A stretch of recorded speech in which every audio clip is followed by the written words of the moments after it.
montage de chez Neurofo.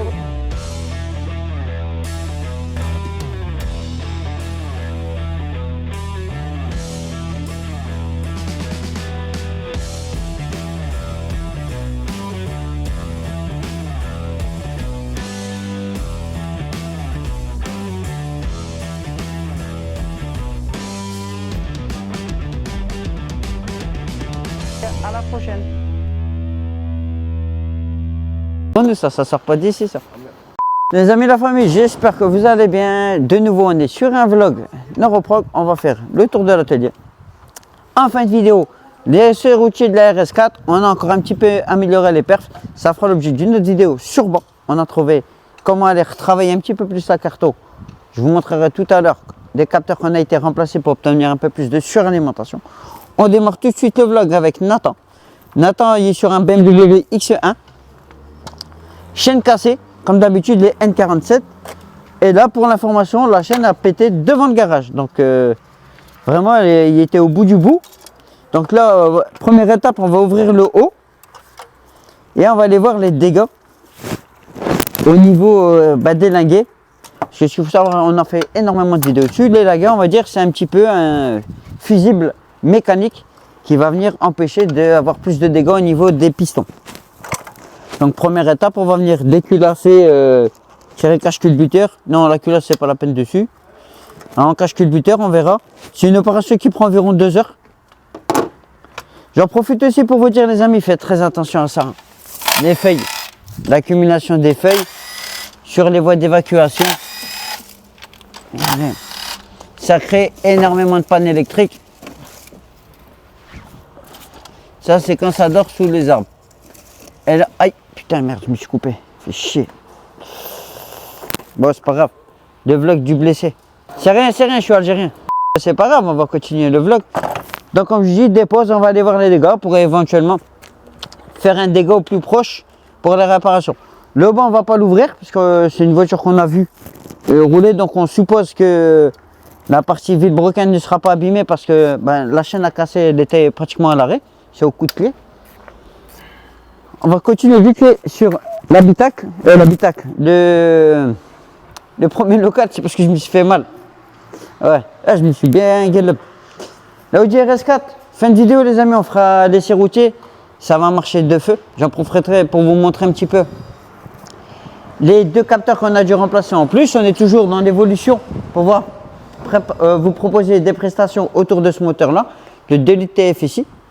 Je vous montre un petit GL qui est là pour un stage 1. Alors le GL par rapport au ML, on peut voir, c'est cette surface là en plus. C'est vraiment un truc rallongé. Personnellement, j'aime pas trop. Hein. Ça fait vraiment brique. Ça fait vraiment brique. Je suis pas super fan. C'était bien quand c'est sorti. Et naturellement, encore un Range Rover en panne. Vraiment une saloperie.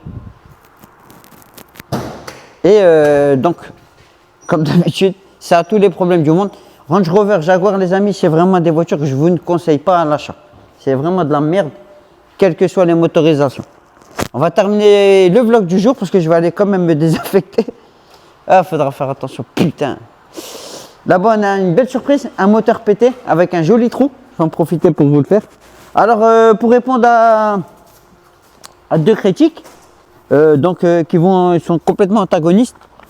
Il y en a un quand on parlait sur les lives TikTok.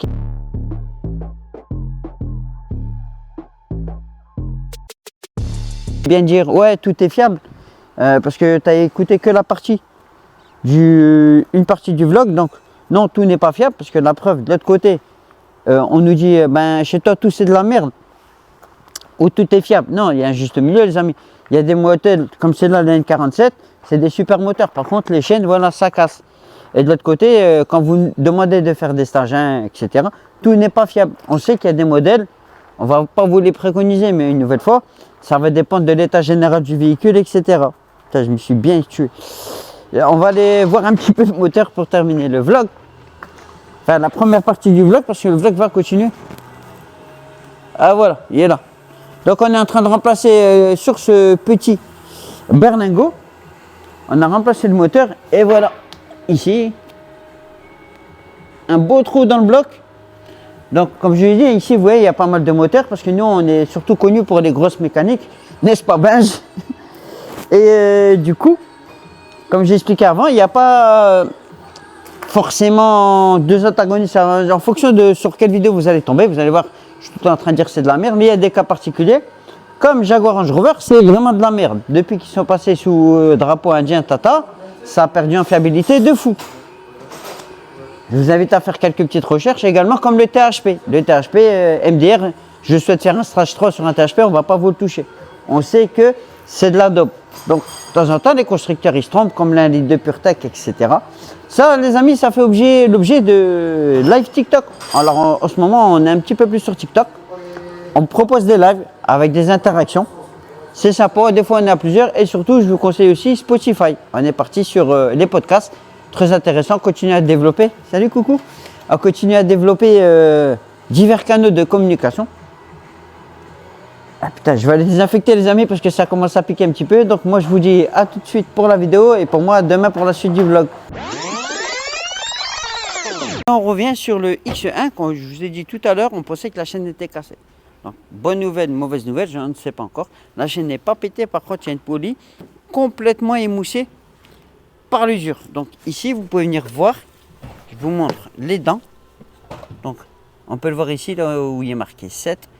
Il y a quasiment plus d'accroche quoi, c'est foutu. Donc la chaîne sautille qui ramène à des difficultés de démarrer. Puis là en l'occurrence il n'y a plus de démarrage parce que il n'y a plus de dents pour accrocher la chaîne tout simplement. Les amis, on se retrouve dans la Audi RS4 en mode essai. Donc là on a remplacé les capteurs MAP pour libérer un peu plus de pression sur râle parce qu'on était limité à 2 bars. Sur les premiers objectifs d'environ 600 chevaux. Là on vient de poser les capteurs, on fait des essais routiers. Demain je vais en profiter pour faire également les logs, c'est-à-dire des mesures en roulant. Parce que là j'ai plus beaucoup d'essence. Et niveau sensation, ça marche déjà très très bien. On a vu une nette différence par rapport aux premières cartons. Parce qu'effectivement grâce au capteur MAP, on peut aller chercher un peu plus de pression sur râle. Et tout ça, le but, c'est vraiment pour vous proposer à tous les possesseurs de ce type de motorisation vraiment des grosses préparations, gros gains en chevaux. Donc là, on a à peu près, je pense, sur une fourchette environ 650 chevaux. C'est-à-dire c'est un gain de plus de 200 chevaux. Sachant que sur ce moteur-là, on n'a pas besoin de forger le bloc. Ça prend vraiment bien. Donc là, on va faire des essais sans passer les limites de vitesse. On va aller à l'étranger, parce qu'on habite de l'autre côté de la frontière belge, où il y a une route privée qui va nous permettre de faire quelques petites mesures sympathiques au draghi. Mais déjà là, niveau sensation, on est déjà vraiment sur un autre véhicule. Vous voyez, ça marche très fort. Donc là, comme je vous ai dit, par rapport à la première map, je pense qu'on est sur une fourchette. D'après la personne qui a fait la carton, on travaille avec un autre mappeur sur ce projet-là. On est avec ASK Performance. Je vous invite à voir la vidéo. Ils ont développé une RS4 qui fait 734 chevaux. On a pratiquement la même config. Par contre, on n'est pas avec le même carburant. Mais moi, comme c'est ma caisse, pas tous les jours, moi, qu'on utilise assez souvent, j'ai pas envie de faire un carburant spécifique. On est obligé de rouler à l'E30 ou l'E40. C'est-à-dire un mélange de samplon et d'éthanol pour avoir un max de perf. On va également développer le multimap dessus. Donc là, peut-être que toujours dans le cadre du développement, on ira sur une carte E40, E30 et également une carte Sampo 98. Et comme je dis, déjà là, ça marche vraiment bien. Là, je suis mi-pédale. Donc voilà, nul besoin d'accélérer, écraser la pédale. J'ai même l'impression que quand j'écrase pas la pédale, ça marche mieux. Donc très gros compliqué. On va aller se positionner de l'autre côté de la frontière pour, comme je vous dis, sur la route privée, essayer de faire une mesure au draghi. Sur les performances, on verra si le 0 à 100 a été amélioré. Anciennement, avant la pose des pièces, on était sur un 3.8. Donc là, on va voir qu'est-ce qu'on a gratté. Je vous dis à tout de suite. Bon, les amis, c'est parti. On va aller faire des essais. Là, on est sur les bons réglages. Demain, on va profiter pour faire les logs. Vous voyez, elle est beaucoup plus nerveuse. Il y a un petit lag qui est normal à cause des turbos. Mais par contre, dès que ça marche, ça prend les chevaux, les amis, et ça marche du feu. Franchement, peu de voitures m'ont impressionné niveau performance pure. Là, c'est vraiment du costaud. Je suis content du travail. Ouais, ça marche, ça marche. Là, par contre, heureusement qu'on a les céramiques carbone parce que pour arrêter l'engin, ça sert. Frein en acier, je pense qu'il serait déjà mort depuis le temps. L'avantage des céramiques, c'est que ça dure à vie. Là, il y a un peu de circulation, donc on va pas faire les cons. Le but, c'est pas d'inciter au rodéo, c'est se faire plaisir au volant tout en respectant les limitations de vitesse et les autres usagers. Les amis, j'espère que cette petite vidéo courte vous aura plu. Restez connectés pour plus d'informations autour de l'Audi RS4. Et puis moi, je vous dis à la prochaine.